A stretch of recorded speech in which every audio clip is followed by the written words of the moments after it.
En el corazón del este de Los Ángeles, el 3 de octubre de 2005, una llamada al 911 rompió el silencio de la noche.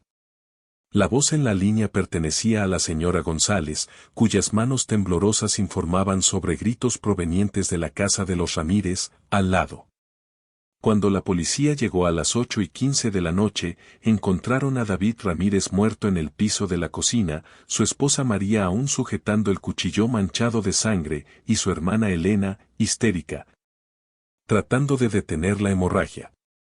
Pero para entender cómo un simple regreso temprano del trabajo llevó a esta tragedia, debemos retroceder 6 meses, cuando Elena Santos se mudó por primera vez a la casa de su hermana. En la primavera de 2005, el este de Los Ángeles vibraba con el ritmo familiar de la vida de clase trabajadora. Entre las modestas casas y pequeños negocios del vecindario predominantemente hispano, la familia Ramírez vivía una vida que, por todas las apariencias externas, era el retrato de una contenta normalidad. Su historia pronto se convertiría en algo lejos de lo ordinario, ya que las circunstancias y decisiones los llevarían a una tragedia que sacudiría a su comunidad unida hasta lo más profundo. David Ramírez, a sus 32 años, se había establecido como un mecánico confiable en el taller de reparación de autos Rodríguez. Sus manos curtidas y uniformes manchados de aceite contaban la historia de un hombre que trabajaba arduamente por todo lo que tenía. Con 1.78 metros de altura y hombros anchos adquiridos tras años de trabajo físico, el carácter tranquilo y la habilidad artesanal de David le habían ganado el respeto de sus colegas y clientes. Había comenzado en el taller siendo adolescente, aprendiendo el oficio del viejo señor Rodríguez, y con los años había ascendido a jefe de mecánicos. Su esposa María, 2 años menor que él, trabajaba como cajera en el supermercado García, donde su sonrisa amistosa y servicio eficiente la hacían popular entre los clientes habituales. Tenía una habilidad especial para recordar los nombres de todos y sus compras habituales, entablando pequeñas charlas que alegraban sus días. A los 30 años, mantenía una energía juvenil a pesar de las largas horas de pie, con su cabello oscuro siempre prolijamente recogido y su uniforme del supermercado impecable, reflejando una dedicación a pesar de los modestos medios que definían sus vidas. La pareja se había conocido en un festival del vecindario en 1999, cuando María aún ayudaba en el puesto de tamales de sus padres. Su noviazgo había sido tradicional, con citas acompañadas por familiares y cenas dominicales, culminando en una boda en la iglesia local en 1999. Se habían instalado en una modesta casa de alquiler de 2 habitaciones en la avenida Evergreen, una calle angosta bordeada de casas similares donde los niños jugaban en las aceras y los vecinos se conocían por su nombre. El hogar de los Ramírez, aunque pequeño, estaba bien cuidado. La pintura blanca podía estar deslucida, y el jardín delantero tenía más tierra que césped, pero las ventanas siempre estaban limpias y los geranios en macetas de María añadían toques de color al porche delantero. Por dentro, las habitaciones estaban ordenadas y organizadas, con muebles que mostraban señales de uso pero que se mantenían cuidadosamente.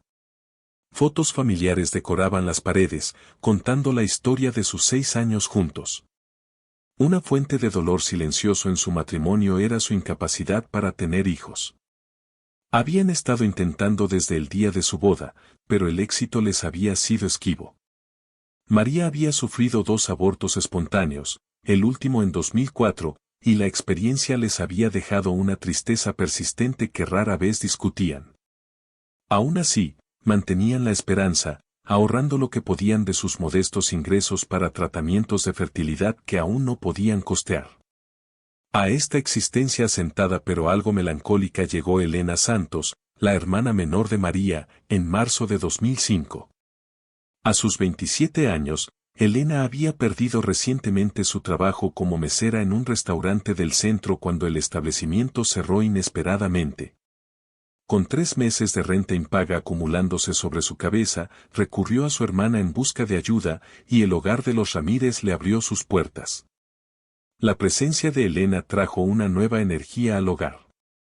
A diferencia de su hermana más reservada, Elena tenía una personalidad vivaz que parecía llenar las habitaciones.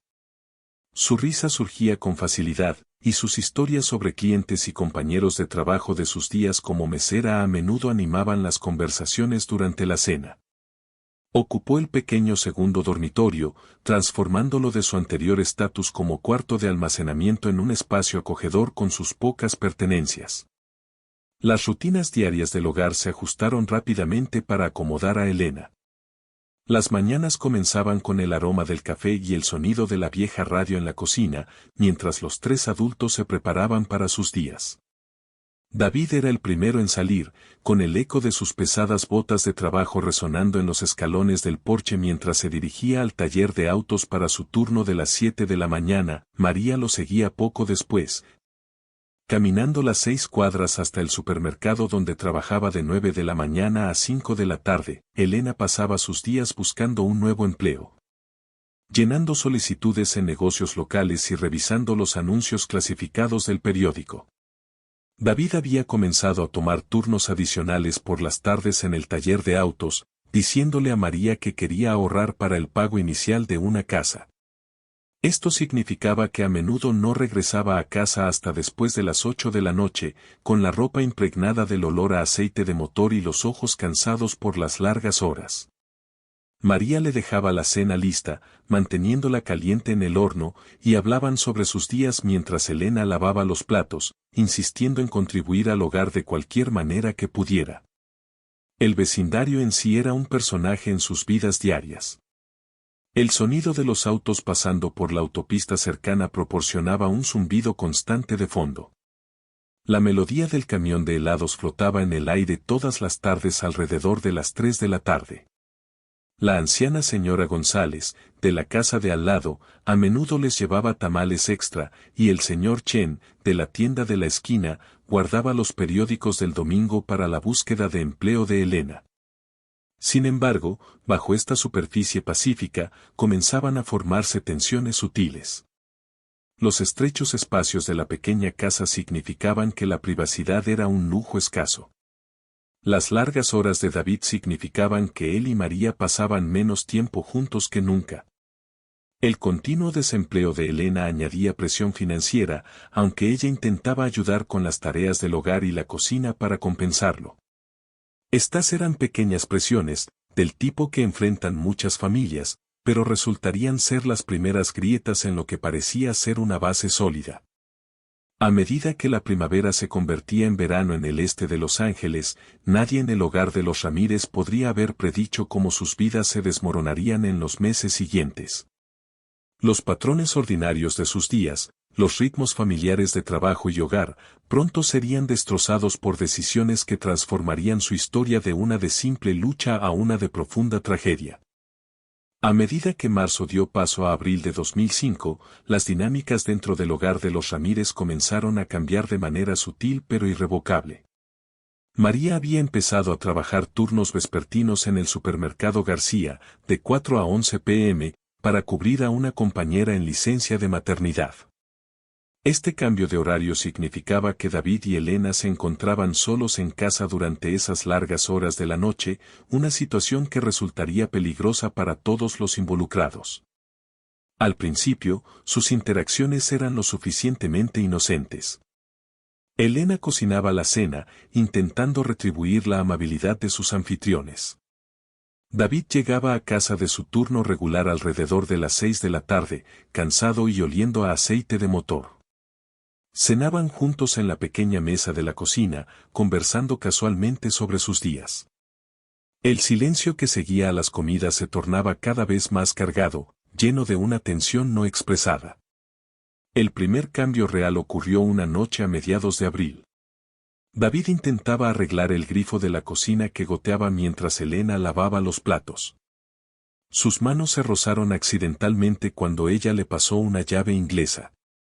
Ese contacto breve envió una corriente eléctrica a través de ambos y se encontraron parados más cerca de lo necesario, con la respiración ligeramente irregular. Esa noche, ambos permanecieron despiertos en sus habitaciones separadas, inquietos por sentimientos que sabían que no debían albergar. El primer beso ocurrió el 23 de abril, una fecha que los perseguiría después. Fue otra noche ordinaria, Elena estaba preparando enchiladas, y David acababa de ducharse después del trabajo. Él se inclinó para tomar un vaso del gabinete, y esta vez la proximidad fue demasiada. Ninguno podría decir después quién se movió primero, pero de repente estaban besándose desesperadamente contra la encimera de la cocina, la salsa olvidada en la estufa. Se separaron de golpe al oír el sonido de una puerta de auto afuera, la culpa inundando inmediatamente sus rostros. Esa noche las enchiladas se quemaron, y cenaron en un incómodo silencio. Después de esa noche, las barreras se derrumbaron. Lo que comenzó como miradas furtivas se convirtió en caricias prolongadas, luego en besos apasionados en los rincones de la casa. Intentaron resistirse, ambos conscientes de la magnitud de su traición, pero la atracción parecía superar su mejor juicio. David comenzó a ir a casa durante sus descansos para el almuerzo, sabiendo que Elena estaría sola allí. Los abrazos rápidos se convirtieron en encuentros apasionados en el sofá de la sala, ambos revisando constantemente la hora y con el corazón acelerado ante cada auto que pasaba. Para mayo, habían desarrollado un intrincado sistema de encuentros secretos. Carlos, amigo de David y ajeno a la verdadera situación, le había dado una llave de su apartamento para que trabajara en su auto en el garaje. En cambio, se convirtió en su refugio 2 veces por semana. Elena tomaba el autobús hasta allí, cuidando de llevar gafas de sol y un sombrero, mientras David estacionaba su camioneta a varias cuadras de distancia. Pasaban horas robadas juntos, alternando entre la pasión y una culpa aplastante. Sus teléfonos se convirtieron en herramientas de engaño.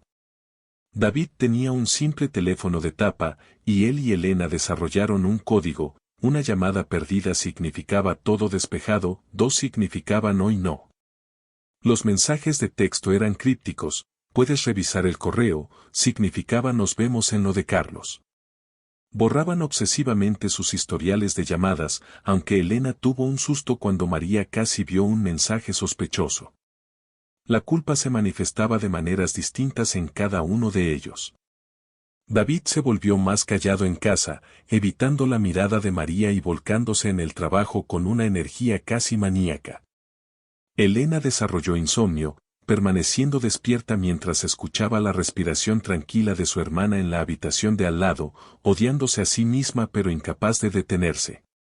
Inventaba excusas elaboradas para quedarse en casa, entrevistas de trabajo ficticias, encuentros imaginarios con amigos, trabajo voluntario inexistente en la iglesia local. A medida que se acercaba el verano, sus encuentros se volvieron más frecuentes y más imprudentes. Una vez, casi fueron descubiertos cuando María llegó temprano a casa con dolor de cabeza. Elena tuvo que esconderse en el baño mientras David fingía estar arreglando la ducha. Otra vez, un vecino los vio besándose en la camioneta de David a 2 cuadras de casa, pero afortunadamente no reconoció a Elena en la oscuridad. El apartamento del amigo de David se convirtió en su principal lugar de encuentro, aunque a veces arriesgaban encuentros en la camioneta de David detrás del taller de autos o en rincones tranquilos del Parque Ollenbeck. Cada encuentro seguía un patrón similar: momentos de pasión seguidos de periodos de remordimiento intenso. Elena solía llorar después, mientras David se volvía distante y taciturno. Sin embargo, ninguno de los dos podía terminar con la situación. El impacto en sus vidas diarias fue significativo. Elena dejó de buscar trabajo seriamente, prefiriendo estar disponible para sus encuentros clandestinos. El desempeño de David en el taller comenzó a decaer, cometía errores descuidados, con la mente en otro lugar. Ambos perdieron peso, sus apetitos disminuidos por el estrés constante y la culpa. María, con sus largos turnos vespertinos, seguía sin darse cuenta de la traición que ocurría en su propio hogar. Atribuía la distancia de David al estrés laboral y la pérdida de peso de Elena a la depresión por su desempleo. Su naturaleza confiada, la misma que la había llevado a casarse con David y a acoger a su hermana, le impedía ver las señales que empezaban a ser cada vez más obvias para otros. Para julio, los rumores comenzaron a circular en el vecindario. La señora González había visto la camioneta de David estacionada en lugares inusuales a horas extrañas. El señor Chen notó que Elena compraba anticonceptivos en su tienda. Pero en la comunidad unida, nadie quería ser el portador de malas noticias para María, cuya bondad había tocado muchas vidas. La culpa se manifestó en formas extrañas. David comenzó a comprarle pequeños regalos a María, bisutería, sus chocolates favoritos, nuevas macetas para el porche. Elena pasaba horas limpiando la casa, como si la perfección doméstica pudiera absolverla de sus pecados. Ambos se mostraban extraordinariamente atentos con María cuando estaba en casa, su alegría forzada a otra forma de engaño. La situación alcanzó un punto crítico a finales de agosto. Elena descubrió que había perdido su periodo y pasó 3 días aterradores creyendo que estaba embarazada. La prueba de embarazo finalmente resultó negativa, pero el susto los obligó a ambos a enfrentar la magnitud de sus acciones. Acordaron terminar la relación, compartiendo un último encuentro apasionado en el apartamento de Carlos que juraron sería la última vez. La resolución duró exactamente 6 días. A principios de septiembre, habían vuelto a caer en su patrón de encuentros secretos y mensajes codificados, aunque ahora con una capa adicional de desesperación. Ambos sabían que estaban jugando con fuego, pero la atracción entre ellos se había convertido en una adicción que ninguno podía romper. Sus encuentros se volvieron más frecuentes, más imprudentes, como si inconscientemente esperaran ser descubiertos para poner fin al tormento de sus vidas dobles. La red de mentiras se volvió más compleja. David inventó un proyecto ficticio en el trabajo que requería horas extras. Elena creó una falsa oportunidad de empleo en otra parte de la ciudad. Ambos mantenían fachadas separadas frente a María, con historias que ocasionalmente se contradecían de maneras que esperaban ella no notara. A medida que septiembre llegaba a su fin, la situación se había vuelto insostenible. La culpa los consumía, pero la pasión no mostraba signos de enfriarse. Estaban atrapados en un ciclo destructivo, donde cada encuentro los dejaba más desesperados que el anterior. Ninguno de los dos podría haber predicho la manera violenta en que su secreto sería finalmente revelado, ni las trágicas consecuencias que seguirían. La aventura, que había comenzado con un simple roce en una cocina, terminaría destruyendo 3 vidas, dejando a un tranquilo vecindario de Los Ángeles enfrentándose a preguntas sobre el amor, la traición y el terrible precio de una pasión prohibida. A medida que avanzaba el verano en el este de Los Ángeles, el secreto de la aventura entre David y Elena comenzó a mostrar grietas peligrosas. El primer gran susto ocurrió un día sofocante de julio. La señora González, su vecina anciana, estaba regando sus plantas cuando vio la camioneta de David estacionada detrás de la casa a las 2 de la tarde, una hora en la que debería estar en el trabajo. Más tarde, mencionó esto casualmente a María, quien lo descartó explicando que David a veces volvía a casa para almorzar. Elena había estado dentro de la camioneta con él, ambos agachados cuando escucharon la voz de la señora González. Carlos, el amigo de David cuyo apartamento habían estado usando, comenzó a notar detalles peculiares.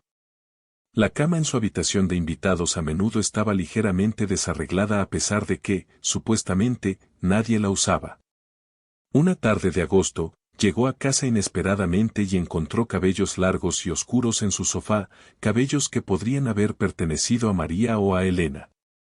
El 15 de agosto, finalmente confrontó a David. «Oye, hombre, necesito hablar contigo de algo», le dijo Carlos, llevándolo aparte en el trabajo. «Sé lo que está pasando con Elena». El rostro de David se puso pálido, pero intentó negarlo. Carlos no estaba convencido. «Y mira, no te estoy juzgando, pero esto va a explotar en tu cara. María lo va a descubrir, y va a destruir a todos». La advertencia sacudió a David, pero en lugar de terminar la relación, solo los hizo más cautelosos. Dejaron de usar el apartamento de Carlos y encontraron nuevos lugares de encuentro, moteles baratos en las afueras de la ciudad, rincones apartados en el Parque Elysian, e incluso el cuarto de almacenamiento en el taller después del horario laboral. La salud de Elena comenzó a deteriorarse bajo la presión de la constante mentira. Perdió 5 kilos entre junio y agosto, y círculos oscuros aparecieron bajo sus ojos por las noches sin dormir. Su risa, antes vibrante, se volvió rara, reemplazada por una energía nerviosa que la hacía saltar ante sonidos inesperados. Cuando María sugirió que viera a un médico, Elena culpó al estrés de buscar trabajo. Para finales de agosto, María había empezado a notar pequeños cambios en su vida doméstica. Las camisas de trabajo de David a veces olían a un perfume desconocido. Elena había empezado a usar una nueva fragancia para evitar ser detectada. El kilometraje de la camioneta de David no coincidía con las rutas de trabajo que decía tomar. Pequeñas cantidades de dinero comenzaron a desaparecer de su cuenta conjunta, gastadas en moteles y regalos que David y Elena se compraban entre ellos. Los teléfonos se convirtieron en una fuente particular de ansiedad. Una noche de septiembre, David dejó su teléfono en el mostrador de la cocina mientras se duchaba. Vibró con un mensaje de texto de Elena que simplemente decía, «Te extraño». María casi lo vio, pero Elena logró borrarlo mientras fingía buscar un vaso de agua. Después de eso, se volvieron obsesivos con la seguridad de sus teléfonos, pero David comenzó a descuidar otros detalles. Empezó a tomar riesgos innecesarios. A veces, tocaba la mano de Elena en la mesa durante la cena o dejaba que su mirada se prolongara demasiado cuando María estaba presente. Una vez, besó a Elena en la cocina mientras María estaba en el patio trasero, el peligro de casi ser descubiertos añadiendo una emoción peligrosa a su relación. La casa misma parecía vibrar con una tensión no expresada. Las cenas familiares se convirtieron en ejercicios de conversaciones forzadas, con Elena y David evitando cuidadosamente el contacto visual mientras María intentaba mantener conversaciones normales. El aire mismo parecía cargado de secretos, haciendo que respirar fuera difícil. Un incidente especialmente alarmante ocurrió a mediados de septiembre. María había olvidado su bolso en casa y regresó durante su turno para recogerlo. Encontró la casa cerrada con llave, pero escuchó movimientos en el interior. Para cuando logró abrir la puerta, Elena estaba durmiendo en su habitación y David arreglando el auto en el garaje, ambos ligeramente desaliñados pero manteniendo su versión. María sintió que algo no estaba bien, pero no pudo precisar qué. El vecino, el señor Chen, comenzó a notar patrones. Vio la camioneta de David estacionada en diferentes lugares del vecindario a horas inusuales. Observó a Elena tomando rutas diferentes a casa, a veces apareciendo desde direcciones que no tenían sentido dados sus supuestos destinos. Siendo afectuoso con María, luchaba con la decisión de si debía decir algo. La tensión alcanzó su punto máximo durante una reunión familiar a finales de septiembre. Los padres de María estaban de visita, y Elena estuvo notablemente ausente de la mesa, alegando una migraña. David revisaba su teléfono constantemente, distraído y agitado. La madre de María comentó sobre la atmósfera extraña en la casa, sintiendo que algo estaba mal pero sin poder identificar qué.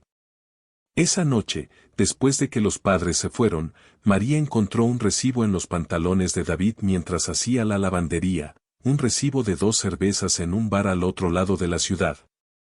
De una tarde en la que se suponía que estaba trabajando. Cuando le preguntó al respecto, David se puso a la defensiva y comenzó una discusión sobre que ella no confiaba en él. Fue su primera gran pelea en años. La semana siguiente, Elena tuvo otro incidente cuando se encontró con una compañera de trabajo de María al salir de un motel con David. Alegó que había estado ayudándolo a recoger piezas para el taller, pero la explicación le pareció débil incluso a ella misma. La compañera le dirigió una mirada larga y significativa que le heló la sangre. A medida que septiembre llegaba a su fin, el peso de su engaño se volvió casi insoportable. David empezó a cometer errores en el trabajo, su concentración destrozada por la culpa y el miedo a ser descubierto. Elena desarrolló ataques de ansiedad, a veces teniendo que encerrarse en el baño para recuperar el aliento. María comenzó a tener sueños inquietantes, su subconsciente captando señales que su mente consciente se negaba a reconocer. La rutina del hogar, antes tan cómoda, se había convertido en un baile coreografiado de evasión y engaño. Cada crujido de las tablas del piso, cada llamada telefónica repentina, cada llegada inesperada a casa enviaba pulsos de pánico a David y Elena. Sabían que el descubrimiento era inevitable, pero ninguno podría haber predicho cuán dramáticamente se revelaría su secreto. El escenario estaba preparado para una confrontación que destrozaría el delicado equilibrio que habían mantenido durante meses. Todo lo que se necesitaba era un pequeño error, un momento de descuido, para que su mundo entero se viniera abajo. La tarde del 3 de octubre de 2005, el cálido aire de Los Ángeles estaba cargado con una inusual humedad otoñal. María Ramírez estaba en su caja registradora en el supermercado García, contando los minutos hasta que terminara su turno a las 11 de la noche. La tienda estaba inusualmente tranquila para un lunes por la noche, los pasillos vacíos salvo por algunos clientes rezagados. A las 7:25 de la tarde, su gerente Miguel se acercó a su caja. María, hoy no hay casi nadie. ¿Por qué no te vas temprano? Has estado trabajando muy duro últimamente. María intentó llamar a David para avisarle, pero la batería de su teléfono se había agotado horas antes. Pensó en usar el teléfono de la tienda, pero decidió en su lugar sorprenderlo, tal vez podrían pasar una rara noche juntos. El camino a casa se sintió diferente esa noche. Más tarde, recordaría cada detalle, las luces de las calles parpadeando al encenderse, los niños siendo llamados para la cena, el distante sonido de sirenas policiales que parecía un presagio. Sus pies dolían de estar de pie todo el día, y pensó en lo bien que se sentiría sumergirlos en agua tibia. Al acercarse a su pequeña casa, notó la camioneta de David en el camino de entrada. Las luces del salón estaban encendidas, proyectando un cálido resplandor a través de las delgadas cortinas. La sombra de Elena se movía por la ventana, también estaba en casa. María sonrió, pensando que podrían cenar todos juntos. En lugar de usar la puerta principal, María rodeó hacia la entrada trasera por la cocina, solía hacerlo para evitar ensuciar la casa con sus zapatos de trabajo cuando estaban embarrados. Las bisagras de la puerta trasera, usualmente chirriantes, no hicieron ningún ruido esa noche. Más tarde, se preguntaría si ese silencio fue una cruel broma del destino. Entró silenciosamente en la cocina, escuchando música suave proveniente del salón, uno de los viejos discos de David sonando a bajo volumen. Estaba a punto de llamarlos cuando escuchó un sonido que le heló la sangre, la risa familiar de Elena, seguida por la profunda carcajada de David. Algo en su tono la hizo detenerse. María se movió en silencio hacia la entrada del salón. Lo que vio en los siguientes momentos quedaría grabado para siempre en su memoria, David y Elena en el sofá, abrazados íntimamente. La blusa de Elena estaba parcialmente desabotonada, la camisa de trabajo de David tirada en el suelo. Se besaban profundamente, completamente absortos el uno en el otro, ajenos al mundo a su alrededor. El tiempo pareció detenerse. María se quedó congelada, aún con su uniforme del supermercado húmedo de sudor, su placa de identificación brillando con la luz de la lámpara. Se sintió desconectada de su cuerpo, como si estuviera viendo una escena de una terrible película. El único sonido era el de la sangre corriendo por sus oídos y la música suave que seguía sonando, cartas de amor, la canción de su boda con David. Por lo que pareció una eternidad pero probablemente solo fue un minuto, María observó. Vio la mano de David acariciar el rostro de su hermana de la misma manera en que solía acariciar el suyo. Vio los dedos de Elena entrelazados con los de él, su anillo de bodas brillando burlonamente. Notó detalles estúpidos e insignificantes, Elena usando el perfume que ella le había regalado en Navidad, las botas de trabajo de David colocadas ordenadamente junto al sofá, como en cualquier noche normal. Elena abrió los ojos primero, tal vez sintiendo una presencia. Cuando vio a María, su rostro se transformó de pasión a horror en un instante. Se apartó violentamente de David, dejando escapar un sonido ahogado de su garganta. David se giró, confundido por la reacción de Elena, y luego vio a su esposa parada en la puerta. El color desapareció de su rostro. María, ambos pronunciaron su nombre al mismo tiempo, apresurándose a separarse, a arreglarse la ropa, a intentar explicar lo inexplicable. María seguía inmóvil. Su placa del supermercado volvió a reflejar la luz, la mundana normalidad de ella haciendo que todo pareciera aún más surrealista. Cuando finalmente habló, su voz era inquietantemente tranquila. ¿Cuánto tiempo? Ninguno respondió de inmediato. Elena había comenzado a llorar, el rímel corriendo por sus mejillas. David se levantó, dando un paso hacia María, sus manos alzadas como si estuviera acercándose a un animal asustado. Mi amor, por favor. ¿Cuánto tiempo? El grito salió desgarrador de la garganta de María, rompiendo la extraña calma. Sus manos encontraron el objeto más cercano, un marco con una foto de su día de bodas, y lo lanzó contra David. El cristal se rompió contra la pared cuando él se agachó. Elena intentó hablar entre lágrimas. Hermana, nunca quisimos. Cállate. La voz de María era irreconocible, cruda de ira y dolor. ¿Mi hermana? ¿Y mi hermana? Se volvió hacia David, que permanecía inmóvil en el centro de la habitación. ¿En nuestra casa? ¿En nuestro sofá? ¿Tocando nuestra canción? Los minutos siguientes fueron un caos. Los gritos de María llevaron a los vecinos a mirar por las ventanas. Elena intentó agarrar su bolso y huir, pero María bloqueó la puerta. David intentó explicar, calmarla, pero cada palabra parecía alimentar aún más la furia de María. ¿Todo fue una mentira? La voz de María se quebró al sentir la magnitud de la traición. ¿Todos esos turnos nocturnos? ¿El pago inicial de la casa? ¿Cada beso? ¿Cada te amo? La habitación quedó en silencio, excepto por los sollozos suaves de Elena. El disco había dejado de sonar, dejando solo el sonido de la respiración agitada y el tráfico distante. María miró a su esposo y a su hermana, las dos personas que más había amado y en quienes más había confiado, ahora desconocidos frente a ella. María, por favor, intentó David de nuevo, podemos hablar de esto. María rió, un sonido horrible y desgarrado. ¿Hablar? ¿Cómo hablaste de mí mientras te acostabas con mi hermana? Se reían de lo estúpida que era, trabajando esos turnos largos, confiando en los dos.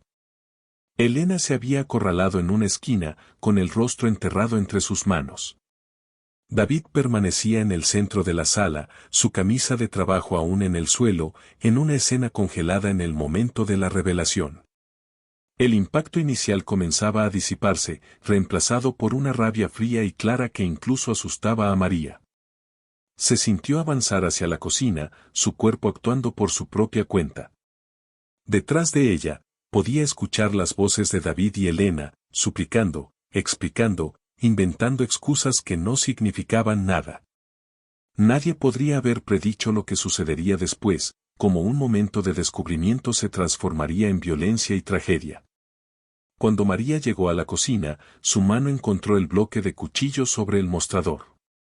En ese instante, 6 años de matrimonio, una vida de amor fraternal y cada recuerdo feliz que habían compartido se desvanecieron, dejando solo traición y un deseo de venganza que cambiaría sus vidas para siempre. El sonido de pasos acercándose detrás de ella hizo que su mano se aferrara con más fuerza al mango del cuchillo. Los siguientes minutos transformarían su ordinario drama doméstico en una tragedia que sacudiría a su tranquilo vecindario de Los Ángeles hasta sus cimientos. A medida que la noche de octubre se adentraba en la oscuridad, los eventos en el hogar de los Ramírez se desarrollaron con una devastadora precisión. El reloj digital en el microondas marcaba las 7:30 de la tarde cuando María entró por la puerta trasera, ajena a que estaba a punto de presenciar algo que destrozaría su mundo para siempre. A las 7:33 de la tarde, el impacto inicial del descubrimiento había congelado a los 3 participantes en un cuadro de traición. David estaba sin camisa junto al sofá, Elena parcialmente vestida, y María en el umbral de la puerta aún con su uniforme del supermercado. Su placa con el nombre un recordatorio surrealista de la vida ordinaria que acababa de terminar. El primer grito llegó a las 7:34 de la tarde, perforando el pesado silencio. ¿Cómo pudiste hacerme esto? La voz de María atravesó las delgadas paredes, alcanzando los oídos de vecinos que más tarde describirían el sonido como algo que nunca habíamos escuchado antes. La violenta discusión que siguió, entre las 7:35 y las 7:50 de la tarde, transformó la modesta sala en un campo de batalla emocional. María agarró todo lo que tenía al alcance: fotos, platos decorativos, la pequeña virgen de cerámica que había sido un regalo de bodas, lanzándolos contra David y Elena. El vidrio se rompió, los marcos de fotos se astillaron y años de recuerdos cayeron al suelo.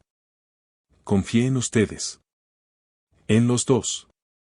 La voz de María se había vuelto ronca de tanto gritar. David intentó acercarse a ella varias veces, pero cada intento fue recibido con otro proyectil. Elena se había presionado contra una esquina, con el rímel corriendo por su rostro, repitiendo "lo siento, hermana", como un disco rayado. A las 7:51 de la tarde, Elena cometió su error fatal. Aprovechando un momento de calma en la tormenta, agarró su bolso e intentó correr hacia la puerta principal. María se movió con una velocidad inesperada, bloqueándole el paso. Las hermanas quedaron cara a cara, su parecido ahora una burla de la sangre que compartían. «No vas a ir a ningún lado», la voz de María cayó a un susurro peligroso. «No hasta que entienda por qué. ¿Por qué mi esposo? ¿Por qué mi hogar? ¿Por qué mi vida?». El forcejeo físico comenzó a las 7:55 de la tarde, Elena intentó pasar a empujones, David trató de separarlas, y los tres se enredaron en una violenta danza. Se jalaron el cabello, la ropa se rasgó y las uñas dejaron arañazos sangrientos. Los intentos de David por contener a María solo la enfurecieron más, su toque, el mismo que había acariciado a su hermana, ahora se sentía como ácido en su piel. A las 8:03 de la noche, durante un momento en que David intentaba sujetar a Elena, María se liberó y corrió hacia la cocina. Su mano encontró el bloque de cuchillos en el mostrador, sus dedos rodearon el mango del gran cuchillo de chef que habían recibido como regalo de bodas. La ironía sería luego destacada en los documentos judiciales. El momento fatal llegó a las 8:05 de la noche, Elena había seguido a María a la cocina, aún suplicando, aún intentando explicar. David estaba justo detrás, intentando alcanzar el brazo de María. Más tarde, los forenses debatirían la secuencia exacta, si María había apuntado a Elena y David intervino, o si el cuchillo encontró su marca a través de una furia ciega más que de una intención deliberada. La hoja se hundió profundamente en el pecho de David mientras él se interponía entre las hermanas. El sonido que hizo fue sorprendentemente silencioso, un golpe sordo seguido de un jadeo agudo.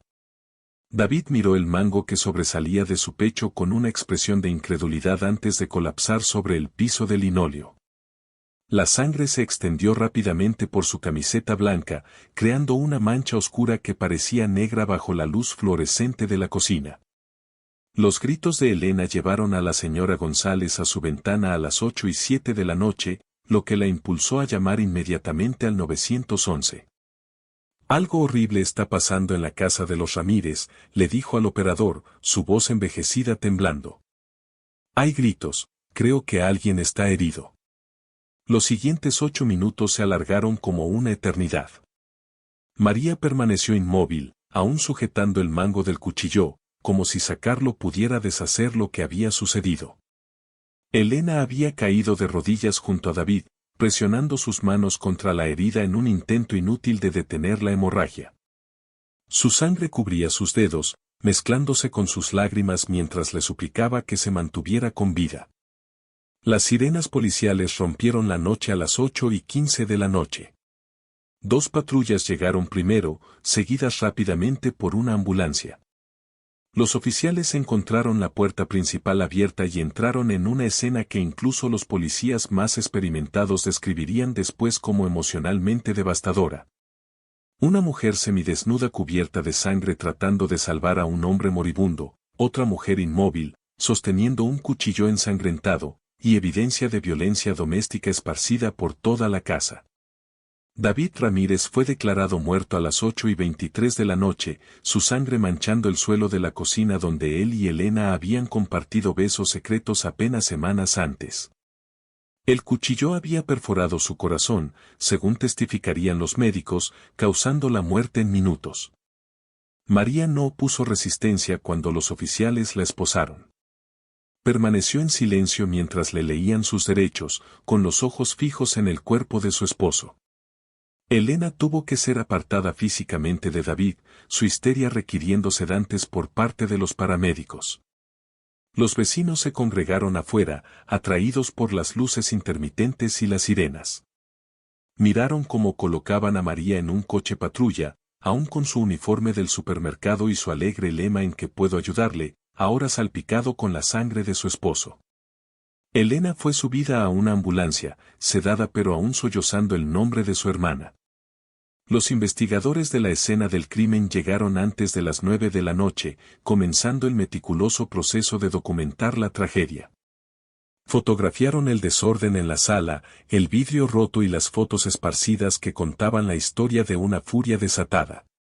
Marcaron el rastro de sangre desde la cocina hasta la sala, midieron distancias y recolectaron el arma homicida, notando cómo el cuchillo había sido un regalo de bodas, otra cruel ironía en una noche llena de ellas. La casa, alguna vez un hogar de aparente tranquilidad doméstica, se había convertido en una escena del crimen sellada. Cinta amarilla cruzaba el jardín delantero donde María había plantado sus geranios. Luces forenses iluminaban las ventanas donde antes se exhibían fotos familiares. La normalidad del entorno, platos aún en remojo en el fregadero, una taza de café a medio tomar en el mostrador, la revista de programación abierta en los programas de esa noche. Hacía que la violencia pareciera aún más impactante. A medianoche, la investigación inicial estaba completa.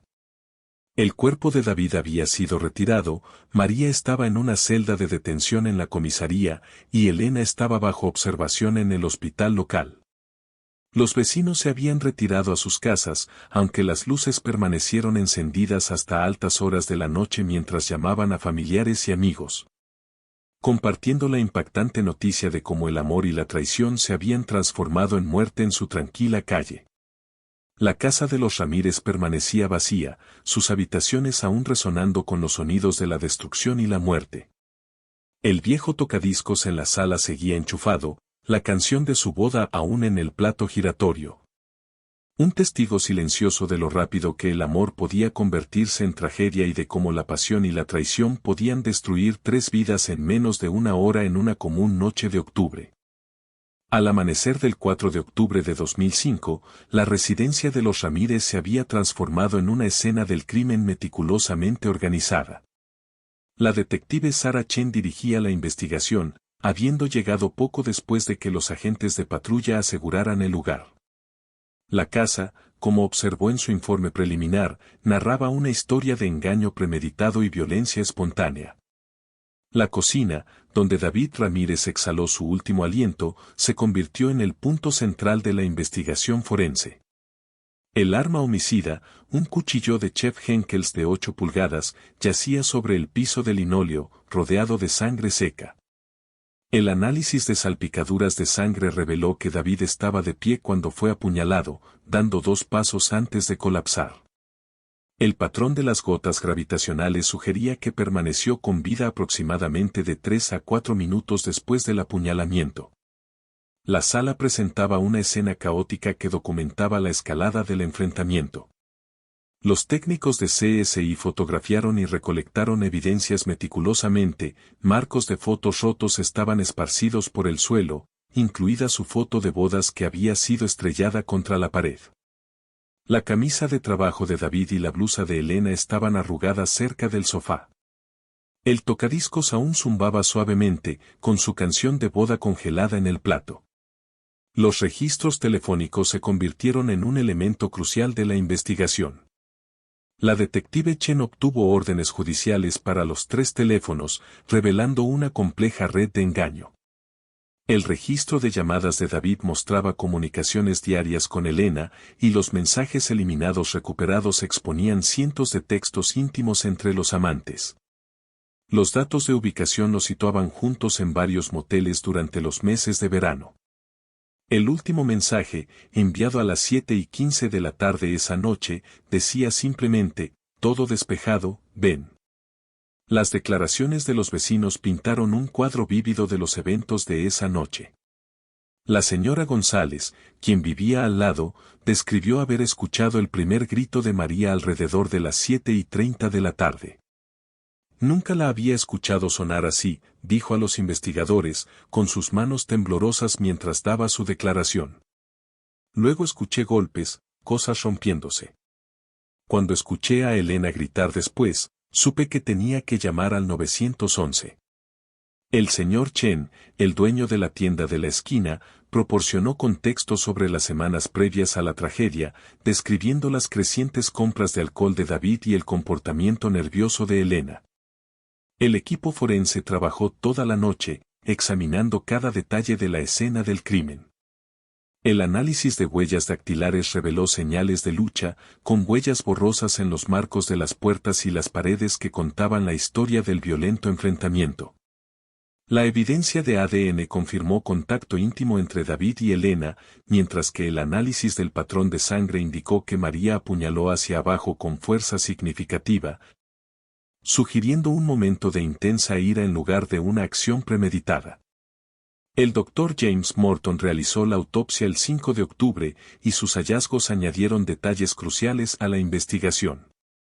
La única herida de cuchillo penetró 6 pulgadas de profundidad, alcanzando directamente el corazón de David. La ausencia de heridas defensivas sugería que no esperaba el ataque, probablemente creyendo que podría calmar la situación.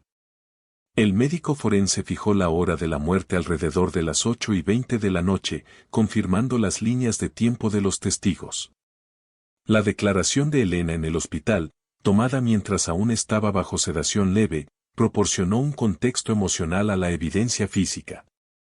Su voz temblaba al describir el inicio de la relación en abril, sus intentos fallidos de terminarla y los momentos horribles del descubrimiento. Cuando María nos atrapó, simplemente se quedó allí, mirando, recordó Elena, con lágrimas rodando por su rostro. Luego todo explotó. Comenzó a lanzar cosas. Intenté irme, pero bloqueó la puerta.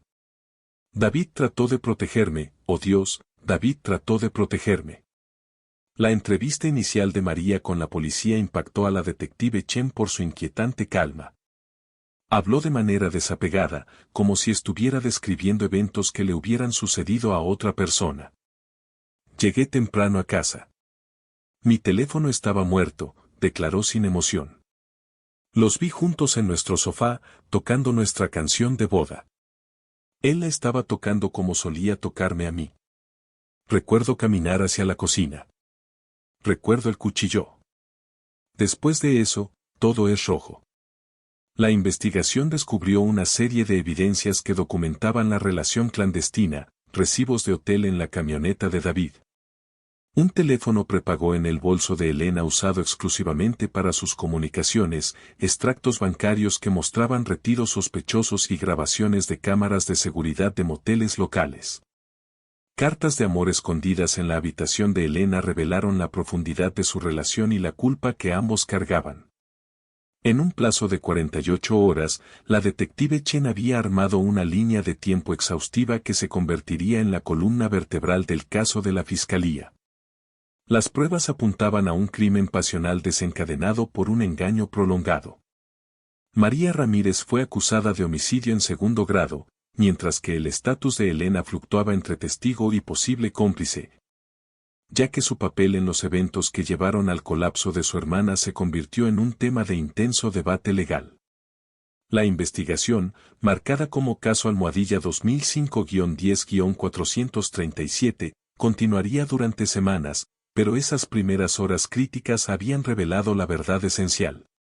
Un triángulo de amor, traición y violencia que había transformado un hogar aparentemente ordinario en una escena del crimen y 3 vidas en una advertencia sobre el poder destructivo de la pasión.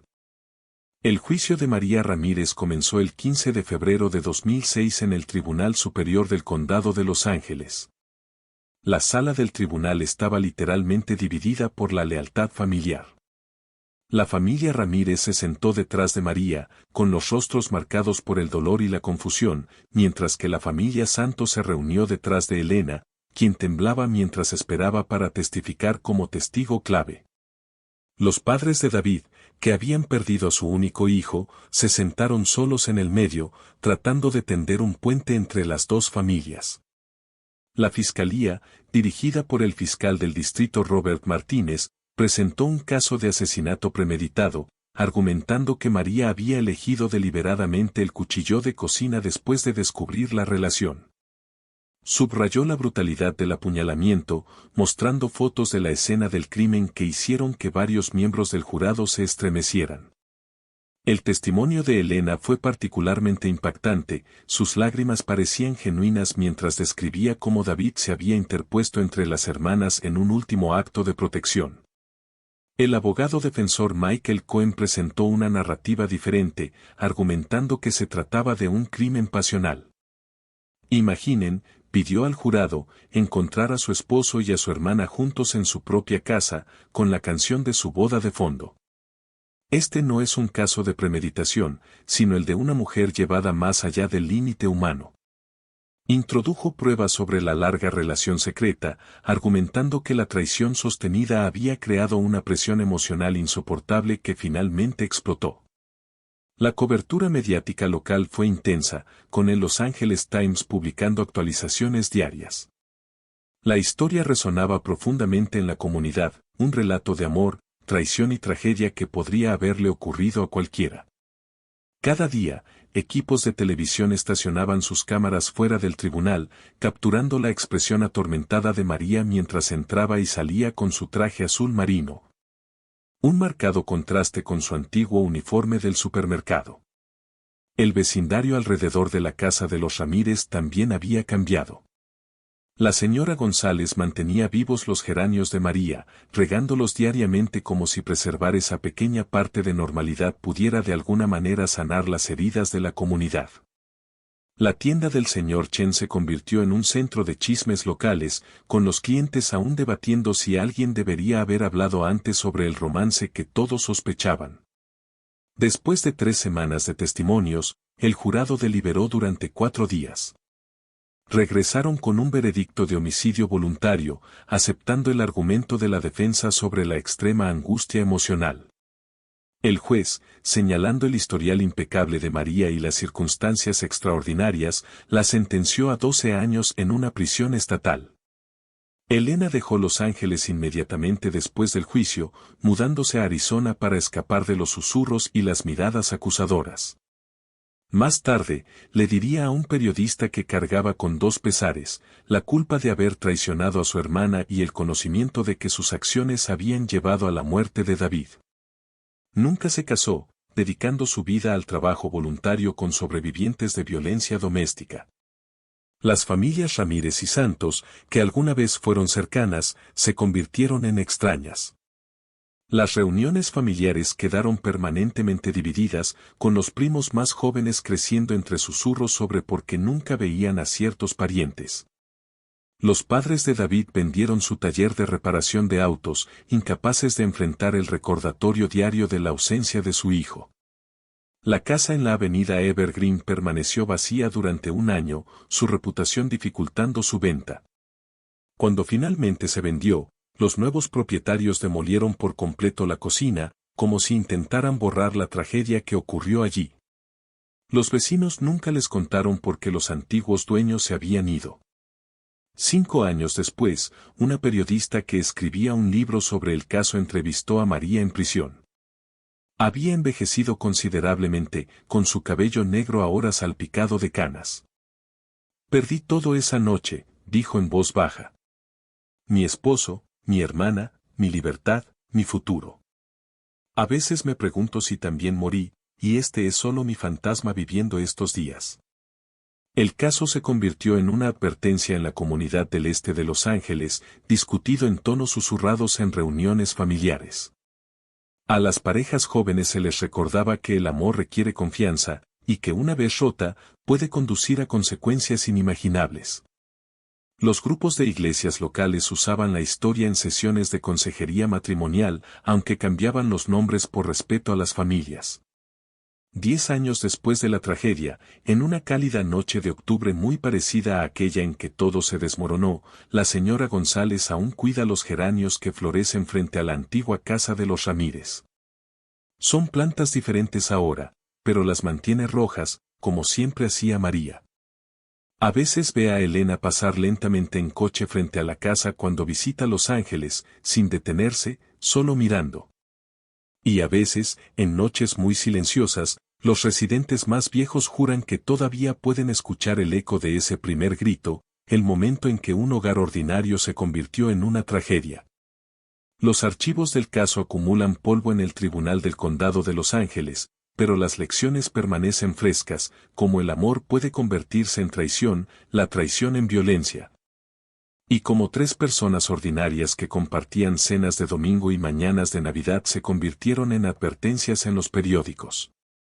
Al final, no hubo ganadores, solo sobrevivientes, cada uno cargando su propia versión de culpa y dolor hacia el futuro.